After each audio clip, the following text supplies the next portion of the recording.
Hi, and welcome to the podcast. My name is Michael Yon, and this episode is Casual Kuntarkis Part 3, another spontaneous recording we thought was worth sharing. So, without further ado, here's Casual Kuntarkis. Hello, Michael. Hello. How are you? I'm very, very good. Good. And what do you know? What do I know? What do you know? What have you experienced that made you think for a moment? I've got one. Yeah. What's that? Well, it's not the first time it's happened, but what I know is sometimes you can have a dream and it can be so great and inspiring that you can wake up and you can think, man, I could shape my life around this idea. And what I know is you can think that and yet you don't have to do it. Maybe it's a good idea to do. Maybe you don't. Maybe it's just an inspiring dream. That's what I know. Okay. Well, that's a good point because you can take that both ways, as you just said. And sometimes the dream that you have or the dream experience, because you're actually doing it, it may be showing you that if you follow this path, it will take you all the way. Okay? Sometimes there can be a dream experience where it's saying to you, where it could be a bit negative, it's saying basically, look, this is where you're heading and I'm showing you ahead of time to give you a choice. You don't have to take that path. So it can be a negative experience as well as a positive experience. Positive because of what it teaches you, like a signpost. It says maybe don't go this way. Exactly. Now, the interesting thing is I was in Sydney many years ago, and I took a person down with me to help me look after the stand at a big furniture and electrical show in Sydney, very huge. And we stayed at a place called the Gemini in, I think it's called King's Cross. And at the end of King's Cross, there's this massive Gemini hotel. And anyway, the guy said to me, his name was Chris. He said, "Would you want to go out for a walk after we finish having dinner?" I said, "Oh, yes." And I knew a local place down there that sold beautiful Thai food. So I had a nice vegetarian stir fry. And then we went for a walk. And I said, "Look, I don't want to go too far because I just don't trust Sydney. There's just so much going on in Sydney at the moment. It's just not worth it." And as we were walking, we saw 3 fights in that time, right? It was just incredible. And I said, "Oh, look, I'm not feeling very good about this." He said, "Oh, well, look, we'll go around this other way. I know this way." And I'm sure he was leading me up the garden path in one way because we went down to this other street and then it went down to another to go right around to come back up. But we seemed to have got a little lost. And suddenly I got a vision, a really strong vision. It just hit me. And it said straight out, "Stop. Turn here, left, and go straight up. Do not go straight ahead." And it showed me that if we did, we would be in real big trouble. And he didn't want to listen to me, my friend, this guy. So I said, "Well, I'm going this way." And he said, "Well, I'm going the other way." And I went that way and I got back up to the motel. It was a very dark street and I felt really uneasy the entire time. And I really had my guard up. And I got up right up to the top and I come around to the right and over this big little hill and there was the motel that we were staying at. He didn't turn up for nearly 2 hours later and he was saturated in sweat. And he said to me, "I should have listened to you." I said, "Why is that, Chris?" He said, "Because I'm lucky I'm a good runner." He said, "I had nearly 7 or 8 guys after me and they all had sticks and poles and they wanted to kill me. They were going to rob me and kill me or do whatever." Yeah. And he said he ran for his life and eventually there was a taxi and he hailed the taxi and the taxi stopped and said, "Who are those?" He said, "Quick, go." And the taxi just spun his wheels and took off and then drove him up to the Gemini. So that could have turned out to be a really bad experience. And sometimes we can have lucid dreaming, that's what I like to call it, while we're literally physically awake. It's like your soul places a film image of what could be if you take a certain path. And it can be positive or negative. It depends on one's conscious level of understanding. Yeah, like there can be times in the positive where you're with someone and you like maybe you get some inspiration to say something you might not normally have said, and it opens up one doorway after another for you. True. I was watching a little film on my phone. I think it was last night or the night before, but I'm sure it was last night before I went to bed. And I don't know why I watched it, because I normally don't watch YouTube. And it just came up. So I pressed on it because it was Arnold Schwarzenegger. And he was doing a talk. And apparently it's one of the greatest talks that he has ever done. And people were just flabbergasted by how much feeling he had when he expressed what he expressed. And he was telling about how his life went, where he came from. He didn't want to live like his parents on a farm. His parents wanted him to be on the farm. And he said, no. He said, I want to do something greater. And apparently he saw something that inspired him. And then he saw something else, like a billboard that showed America with all its tall buildings and these massive bridges. And he said to himself, that's where I want to be to fulfill my dream. And then when he got to America, he took up training. And he said he made a goal. And he said he'd even dream about it. And he said he thought about it every second of his life. Training, heavy weights, doing all these push-ups, doing whatever he was doing to build up his body. And every time he started exercising, he would see his goal getting closer and closer, and that he was doing this, whatever he was doing, I'm not sure what the exercise was, but he would see his goal. And his goal was to become famous, become rich, and to do movies. That's what his goal was. So what he did, he created himself and he won heavyweight champion as the youngest man to win heavyweight title in the world. When he did that, he was given a movie. And I think one of the movies at the beginning was, I know it, Cohen or something like that. Oh, Conan. Conan, that's it. Conan the Barbarian. Barbarian. And that literally set him off as a film star that had potential. And from there, he never looked back. And he created a lot of really good movies, and it was brilliant. So he was talking to a massive audience about goal setting. But he said it's not to set a goal. He said you got to do it to create it. He said you just can't, he said, say I'm creating a goal, but he said you got to do something with it. And what he did was build his body to the greatest strength, the greatest muscle structure.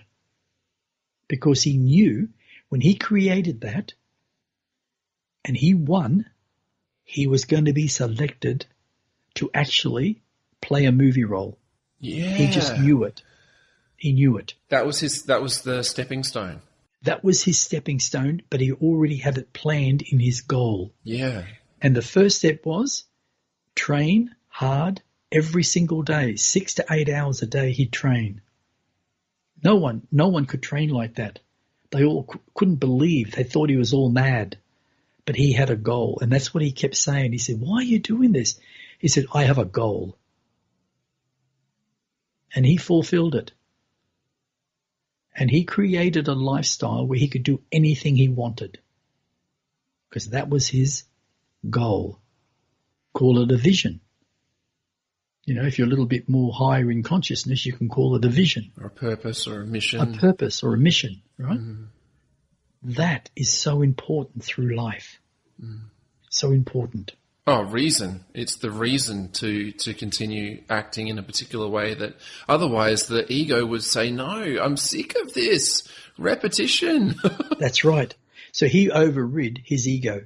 The other thing I want to say from last time we did the reality of human dreams, right? I wanted to say this because I didn't put this part in. A lot of people work their human body, whether it's physically, mentally, or spiritually, to gain awareness and thought consciousness. Okay. What we don't realize is when you lay down to sleep, your spirit comes out of your body. And depending on where you are at physically in your thought consciousness, you will go into the astral world at different levels, or you'll go into the spirit world at different levels.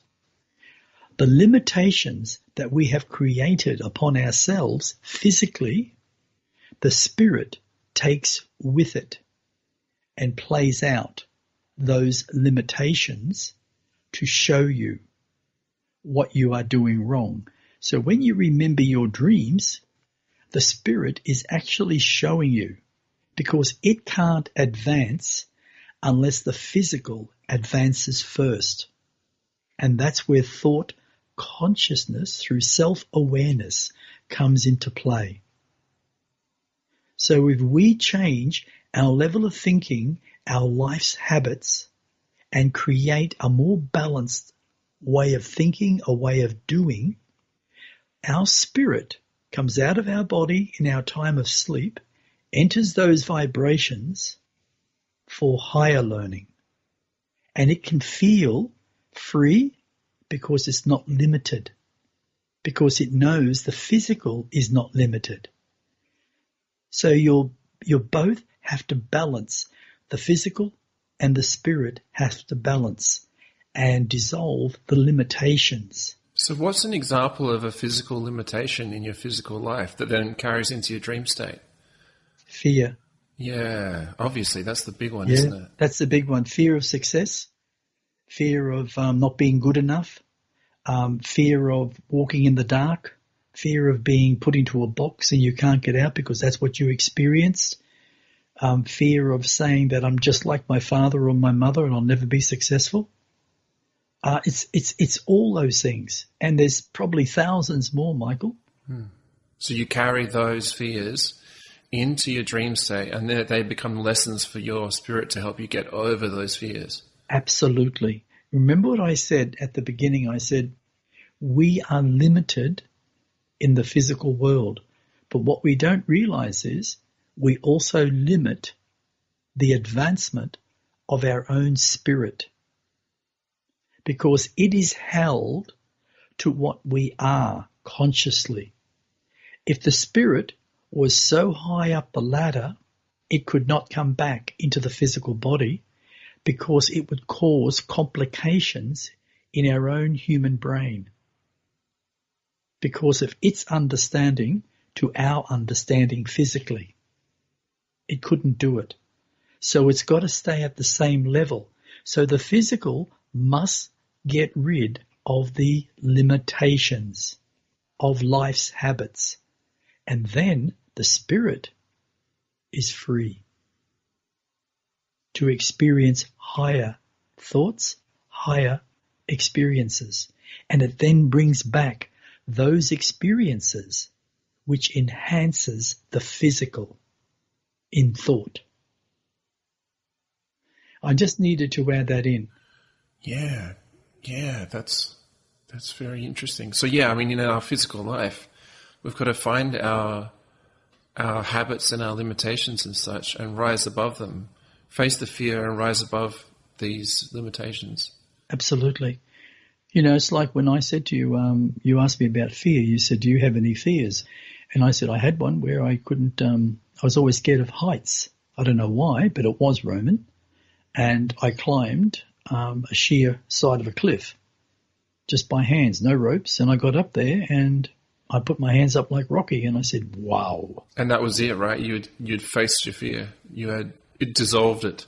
Absolutely. If you used to see me on a ladder, like a high ladder, the things that I could do and how I would lean and never ever fall over.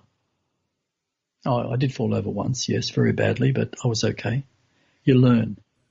Actually, why don't you tell that story? This is a really good story. The story when you were young and you were out with some friends at a park and you climbed a tree really, really high, and what happened? I fell off, yeah. The one I fell off? Yeah. Yeah, yeah. I was at Corinda, a place called Corinda. It's a suburb in Brisbane, Queensland, Australia. And I was just being silly. And I climbed this tree, and a very tall tree, straight all the way up. And it's amazing, Michael, because I climbed it so quickly. And I would have been about, say, anything about 90 feet up. Wow. And, it was a very tall tree, as I said to you. And that's right, a branch broke.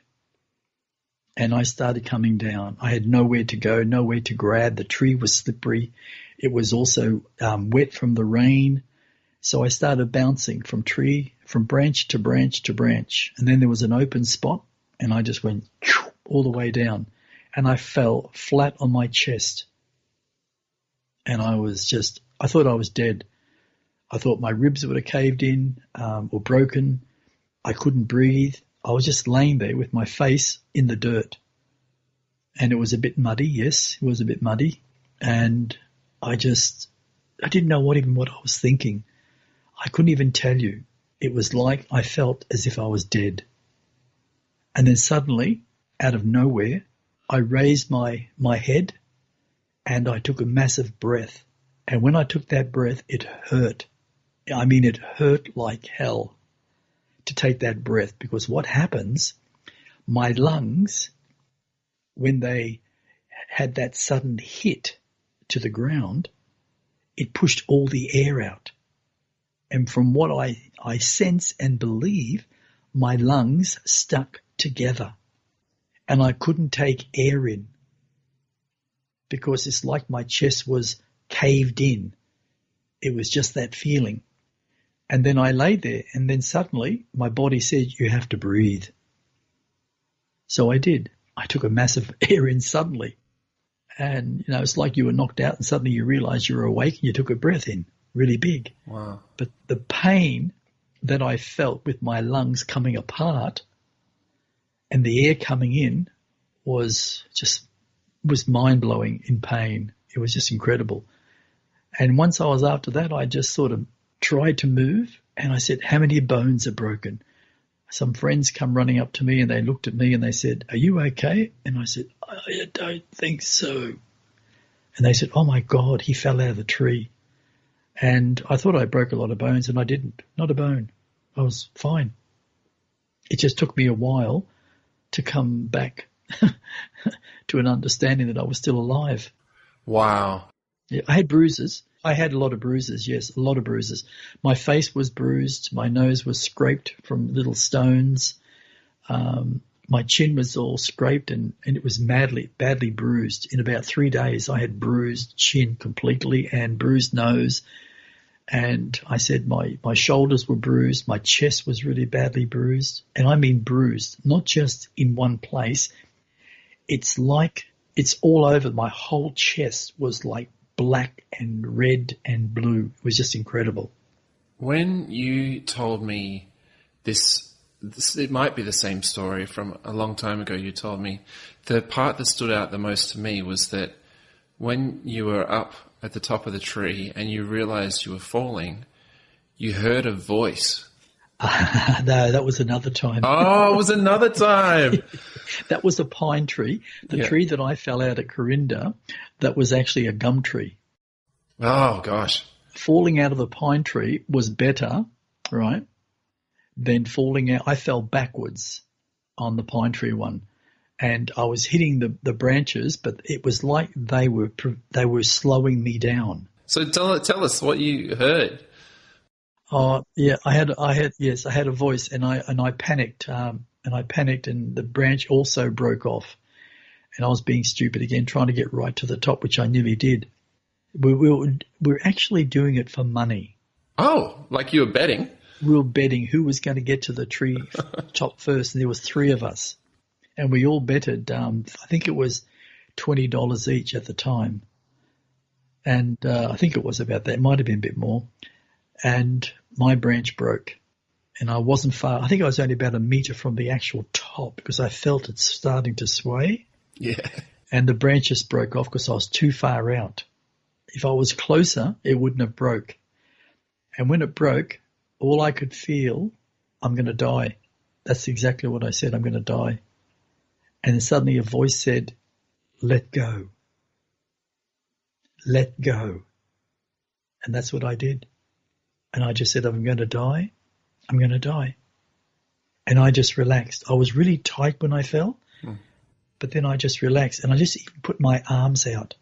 I shouldn't have done that because I had the worst fine cuts up from my shoulder all the way down from the roughness of the actual branches. The branch is actually rough. Yeah, yeah. And I had cuts everywhere. Yeah, not deep cuts, but just pretty bad anyway. Yeah. And I hit the bottom. And the same thing happened to me, but it knocked all the air out of me. But my lungs didn't stick because I fell on my back. But I was really badly bruised on my back. You could have been a lot worse off. Oh, I could have been dead. I mean, stories like that, if the news got hold of it, they'd be talking about it. Never thought about things like that then. You just remind me, I've run into a few people in my life where they've kind of got the sense that they weren't to die yet when they got into certain accidents. No. Because it was so obvious that like everything went wrong apart from them losing their lives. And it's like they were somehow destined to live longer. Is that familiar? That is actually. I don't know if I ever told you about the experience. It was actually Roman. He was 10 years of age. And where his father lived was called Oxley, a suburb of Brisbane, outer Brisbane.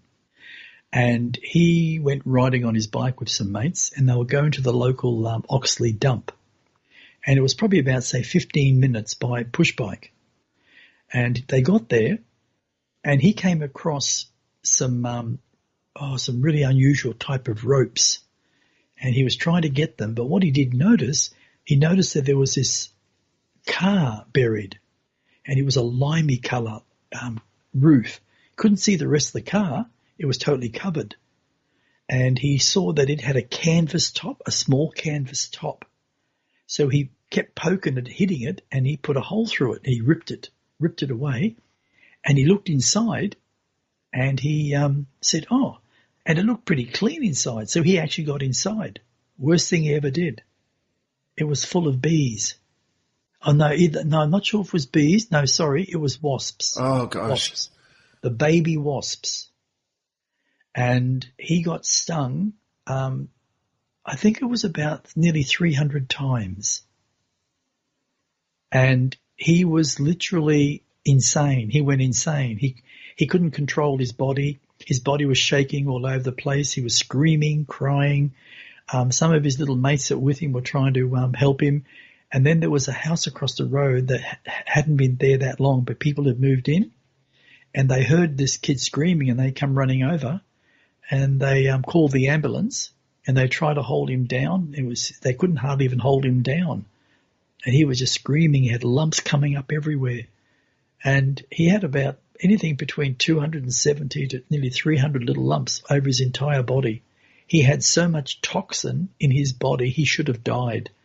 And that's what they told my physical father when he finally got to the hospital. They had him sedated, like he was put in like some sort of sedation. I don't know what it was, actually. I can't remember. But he was like that, I think, for several days. And they said that it's little hope that he might survive. His body could go into total shock and have a heart attack because of the toxins. But he survived. I think it was 3 or 4 days later he woke up and he was hungry. Yeah. He was hungry. Yeah. And the doctor just looked at him, and there was nurses there, and they just said, "You are one lucky little boy." Wow. He just smiled. It was funny. Yeah.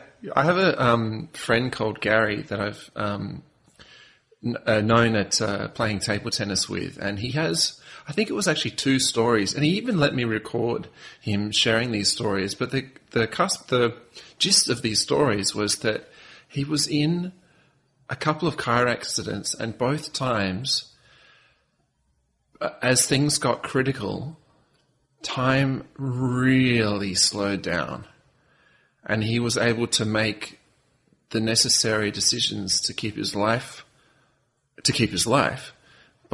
because of how slow time was in his experience. Yes.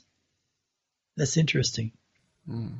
That is actually interesting. Yeah, one, he was driving along a highway and somehow slipped off, and he was able to steer it back on and not lose control. And another time he was just sitting waiting for his, I think, father to come back from the shop, and a car came up and hit the back of his car, and he was able to somehow float and then land in another seat, I think in the front from the back or something like that, so that, yeah, he was able to save his own life. That's quite incredible. Yeah, and the speed, he made it sound like it was so slow, like you see in the movies where everything slows down. Apparently, do you know how I spoke a few times about in space where a ship, say, maybe going through, like, say, a vortex or a black hole, and the centrifugal force has to equal the same centrifugal force that's on the outside. Because if it doesn't, the people or the occupants inside the spacecraft would be slammed up against the back of the wall, whatever, and they would die naturally. Well, it's the same with being in a car. When you're suddenly hit and you're stationary and you're hit with this great force, it literally creates a vacuum. And within that vacuum, it is like time stood still. I can't explain that part. I don't even think a science person could explain that part. But it's like going up Cunningham's Gap, and suddenly you can feel slightly that you lose power.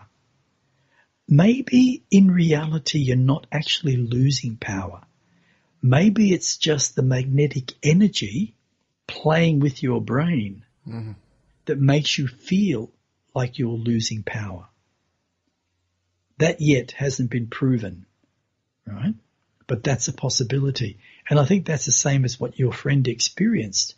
And I've heard people say exactly the same thing, where a car went off a cliff, and as it was hit off a cliff by another car, and they were thrown from the front to the back, bang here, bang there, but they said it felt like they were hitting the walls, the doors, the seats, but it was different than just hitting the seats if you were in the car, and it felt like you were floating.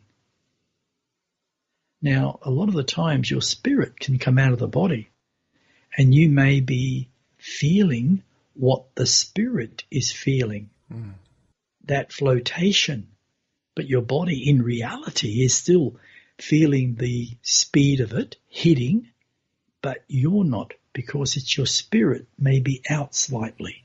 Yeah, and you've got intense awareness, like fight or flight, intense awareness. Yes. I mean, when I'm in spirit world, I'm doing an exercise at the moment. If you don't mind, I'll share this.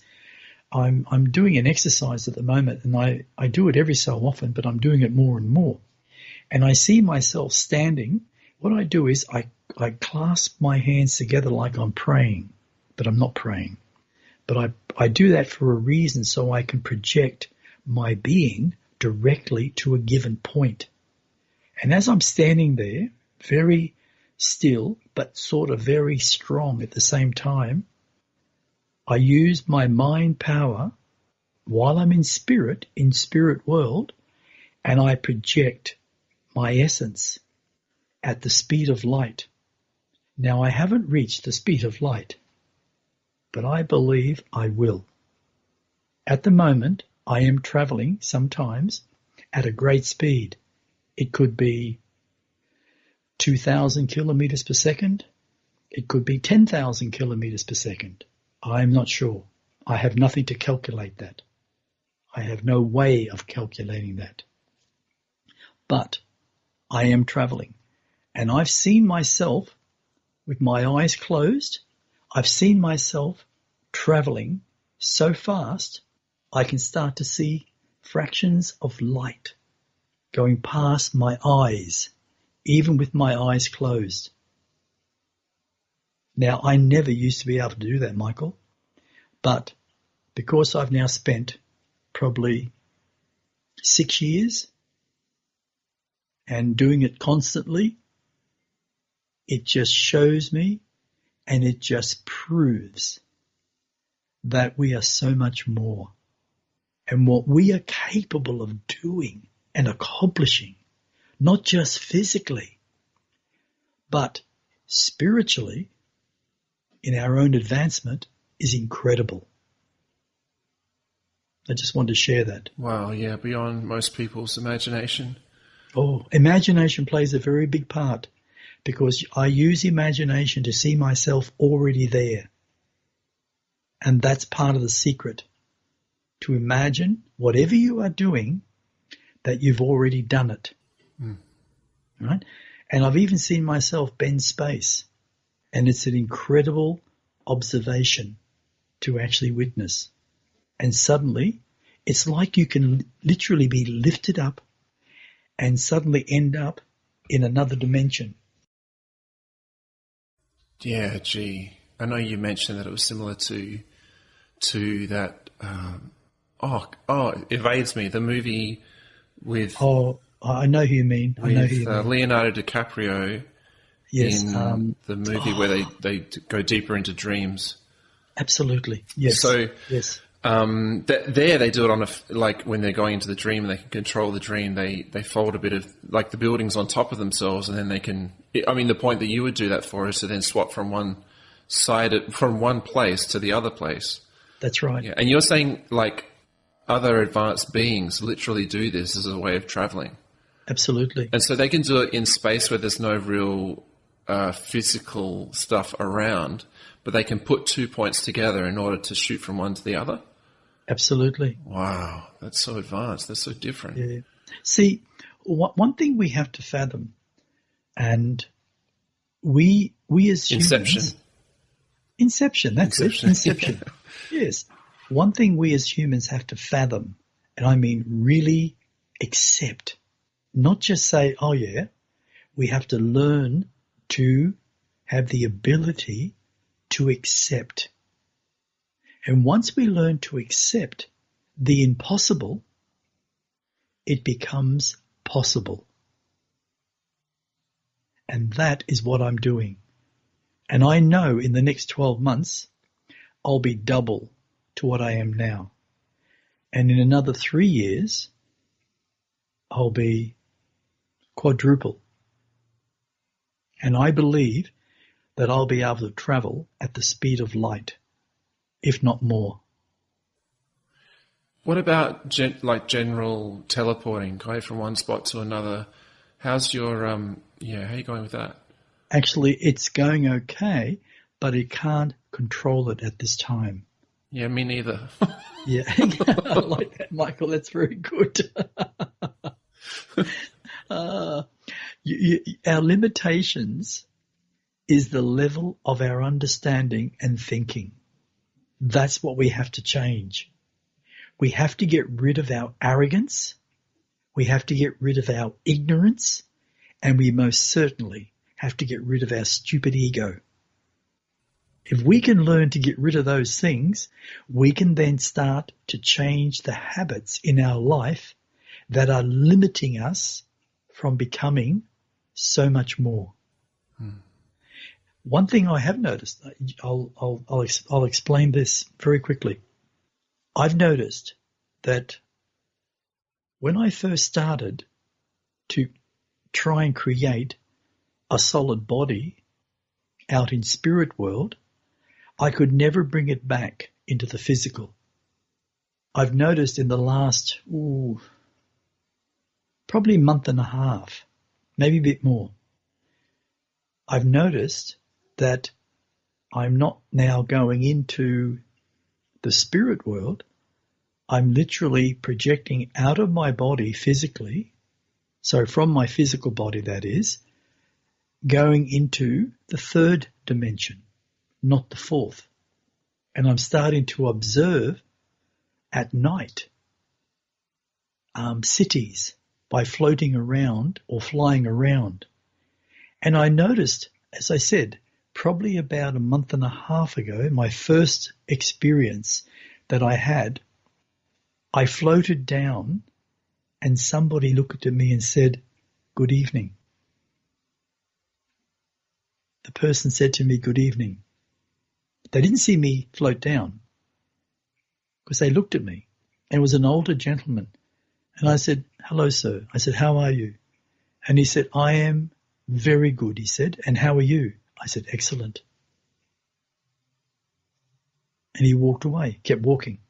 He was a very friendly person, apparently. And now this is at night. So he wasn't a spirit, because I noticed around me the city, and everything was different from the spirit world or the astral world. Do you see auras in spirit world as well? Oh, yes, very much so. That would also be a clue to what's going on with where you are as to how you see their auras. That's right. When I saw this gentleman, a little over a month and a half, he had no aura. Right? And he was actually walking a dog. And the dog even looked at me. So the dog took recognition of me as much as the man did. Wow. Why didn't he have any aura? It's not that he didn't have one, Michael. It's just that I was physical and I wasn't seeing the aura. Yeah. Okay. Sometimes when I've gone out and I've been in this physical world as a spirit, yes, I can see the auras. Not all the time, but probably 60% of the time. Energy, because that's what it is. But when you look at a person in the spirit world and you just come out of your body, if you look at them with intense, the energy starts to formulate around them. And it tells a lot of things, I can tell you. Tells you what that person is about. It tells you what their state of health is, because the spirit brings whatever is wrong with the human, right, its own body, into the spirit world as well, and you can see it. It's amazing what you do see, Michael, because most people on this planet don't go out there and do what I do. And if they do have an astral projection, a lot of them are perverted. And that's their level of understanding. I remember going into a national bank at Mount Barker in South Australia. And this guy, I was putting some money in, and this guy looked at me, and he said, "Oh, what's that little thing you're wearing? You're wearing a crystal." He said, "Oh, you into that, are you?" I said, "Oh, a little." He said, "Yeah, I am too." He said, "I'm into the spiritual side, you know." And I said, "Oh, in what way?" He said, "I do a lot of body projections." I said, "Oh, astral projection." He said, "Yes, that's right." And he said, "I have a lot of fun." I said, "Oh, good." He said, "Oh, especially with the women." And I looked at him and I said, "Oh, okay." And I didn't say anything after that. I let him speak because I wasn't interested. There's no conscious growth with that. It's just... There's no conscious growth whatsoever. It's actually damaging. It's damaging to your own conscious growth, not just as a spirit or an astral body, but also your physical body. Because what happens is the physical body has those perverted desires. And when the spirit body goes out, it literally lives out the fantasy. And how is that damaging for the physical body? Because it brings it back. It brings it back. And it literally goes into the brain, the memory and passes that on to the physical. So it makes that job harder for the physical body to try and overcome its problem. It's like a person who's a drug addict. You know, you go and have all these hallucinations and they look, oh my God, I'm seeing God, I'm seeing Jesus, I'm seeing, Saint Mary or whatever the case may be, or I'm seeing some demons. When they have experiences, they think it's something real, so they keep doing it. And it just gets worse and worse and worse, and eventually they either die from it or have an overdose. And they don't get better. You can't take a drug to have a spiritual experience. Don't let anybody ever tell you. Because if you do, it's in the lower end of the astral. All that is seen as positive with this is really just positive for the ego, isn't it? Absolutely. It's not for the spiritual growth. It's just for the satisfaction in different ways. Entertainment, ego entertainment. Do you remember how I said the spirit is limitless? Yeah. It is, if it's got a limitless vehicle as a physical being. If the physical being is limitless and it has positive thoughts and it looks after itself consciously as well as its physical body and its emotional body and its mental body, then the body is limitless in its thinking, which projects that same level of understanding into the spirit when it vacates from the human body in its time of sleep. So it's then limitless, and it can bring back positive experiences which can actually enhance the quality of the physical life. But if it's the other way around, it's very damaging. You know the reason why? Because you go out into the spirit world, and when you hurt another person, like another entity in the spirit world, you are creating negative karma, whether you think you are or not. Wow, that's actually interesting. I had a question along those lines, and I'm sure you'll have an interesting answer for it. Only recently I thought of my own possible answer. I've had throughout most of my life, occasionally I would have an experience in the dream state where, for whatever reason, and it was never really too bad, but for whatever reason, I would want to go and I would attempt to punch someone. And I really wanted to punch a person. I'm sorry, Michael. That's a really funny one. Let me finish. It gets even funnier. I go to, and it even happened really recently, like in the last 3 days. I go to punch that person, and it's like worse than trying to punch in water. It's like I've got so much physical resistance and inability to speed up my fists. Is that familiar to you? Yes, it is. What's that about? I used to be like that. I really was. I found it very difficult to defend myself. Roman was like that. And I used to observe that when Roman left the body at the age of 18, just before 18, and I took on that same conditioning. And I found when somebody was trying to harm me in the spirit world, which everyone goes through those types of experience, like a bully at school, I couldn't defend myself. So I started training my body and thinking at the same time that when I go to sleep, right, I'll take my sword with me, or I'll take my stick with me, my little Kali sticks, and I will defend myself 100%. I will not allow bulliness within the spirit world. And it took me a little while, but I did it. So in my case, when you look at me and the example that I just gave, yes, it's just a lack of believing in yourself. Believing, yeah. I was just going to say that, yeah. It's the same. It's the same with a lot of people, and I was the same. I was the same. I wanted you to tell me that it was that it was my higher consciousness pulling me back from creating karma. Can I ask you a question? This would be a good one. Yeah. It wasn't me you were trying to punch, was it? God, no. I will say no.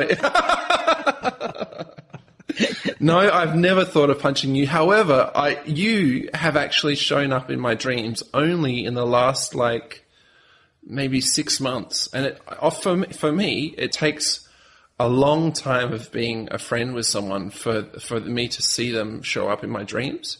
Ah, yes. So yeah, it's just started happening. You've been there in small ways. You've been in my dreams. I wasn't trying to punch you, was I? No. Oh, good. Oh, that's really funny, Michael. That's good. But it takes time. Again, this puts it back.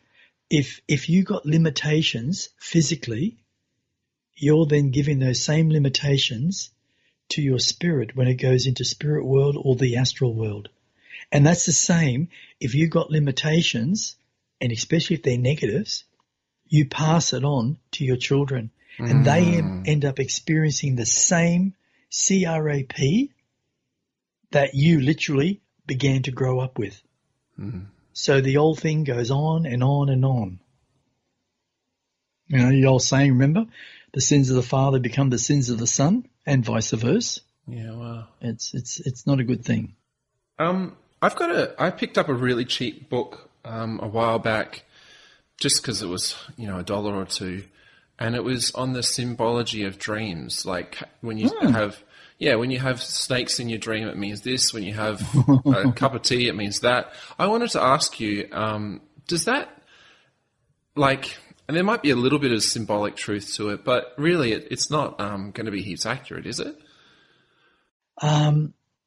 Let me give you. I've had all that, Michael. I've had dreams where I've fallen into a pit and there was just full of snakes. I've had experiences where I've fallen into a coffin and somebody slammed the coffin door on me, and I was laying with snakes and they were biting me and all that type of stuff. A lot of the times, those snakes represent something. They do. What they represented in me were the snakes that were within my life. People who wanted to harm me, people who wanted to cheat me, people who wanted to be nasty and stab me in the back or lie behind me. Snakes represent lies, fear. So it's like spiders. Spiders are the same. I've fallen into holes where full of spiders and they were all over me. I've had massive spiders try to chase me. And I've actually fought spiders. I've chopped spiders up, their legs off. And I think there was this one spider that wouldn't die. Oh, yeah. And it just wouldn't die, the bloody thing. Jesus Christ. And I eventually got it. And I chopped it up to a point where I just chopped it right through the center of the eyes eventually. But I think I had just a head left and it was still coming after me. But what was really interesting, Michael, that kept going on continuously over 3 to 4 years. And you know what I did? I said to myself, I'm going to use reverse psychology in a positive way, not a negative way. I was running from fear. So when that spider, because it kept coming back and it was all together, good glue, but yeah, I looked at it. I suddenly stopped. And I looked at it, it was running towards me, and it put its 2 front legs up, because it had a lot of legs, and it had its mouth, and it was chop, chop, chop, chop, chop, chop, at me. Mm-hmm. And I looked at it, and I said, hello, and it stopped dead. It did. It stopped dead, just like the grizzly bear, because it happened after the grizzly bear, and that's what gave me the point. Mm. And I looked at the spider, and I put my hand out, and I touched it. And I said, you're beautiful, you know that? I said, who are you, really? You're going to love this. Suddenly, just like on Harry Potter, with the lady that turned from a cat into the teacher, or from the teacher into a cat, right? Well, Harry Potter's movies weren't even out then. This is a long time ago. This being suddenly pulled right back, and this absolutely beautiful looking angel of a female stood there in this long white gown, and she looked at me and smiled, and she said, you found me out. She said, I'm a guide. I said, I know that. She said, how did you know? I said, because you didn't bite me. You literally stopped. And when you stopped, I realized there was something more behind it. And when I went to touch you and I said hello and who are you, you revealed yourself. That is spirit guides trying to help you overcome your fears or anything. Right? So the representation of the spider may not really mean a lot. It's just that we're scared of spiders. Yeah. We're scared of snakes. So fear can come to you in many ways, and your dream experiences actually portray that. And that's why we have to look, Michael. We have to open the book and look. Yeah, my dream experiences recently, and really, well, yeah, I could say recently. I could also say the last 15 years. It's not been negative. It's been rather pleasant, or just a little different. Well, maybe you've got over the ones that you don't need to concern yourself. Maybe I'm completely enlightened. Well, absolutely. You'll turn to light in the next moment. You'll just burst into light. I'm not getting any recently. I mean, having said that, I know that I just said that a couple of days ago I went to punch a guy. And also, I'm not obviously all the experiences that my spirit is having. It's not like I'm remembering all of it when I wake up, and I'm forgetting a lot after a day or two as well. But generally, my feeling right now is that, yeah, I'm not having any. It's mostly pleasant. Yeah, and I feel that about, like, my last 15 years, I've not had a nightmare, not one that I'm aware of. So, yeah, I don't really have nightmares. I used to have a lot. I don't know if I call them nightmares, but I used to have a lot of experiences that were not negative from me, but negative from other ones, and I overcame them. And when you find the power within yourself, and you release that power, especially the Kundalini. The Kundalini gives you incredible strength, and it can come forth within a moment, less than a second, and you can become the most powerful fighter on the planet if you are aware of its ability. The masters, they knew, and they didn't teach many because they found many were not capable of handling it. Well, I learned about the Kundalini a long time ago, back on Nakaris. That's something that every Nakaron is taught, but it's not called the Kundalini. It's called Zaki. Zaki. And it releases an energy from the base of your spine. And the secret in understanding the Kundalini is knowing how to coil it, and how many times to coil it around each chakra center. But what you have to do first, and this is what many fail to understand, you have to come from the heart first. You have to fill your heart with living energy, light itself. And you take that light all the way down and you coil it around those chakra centers right down to your base before you raise the Kundalini.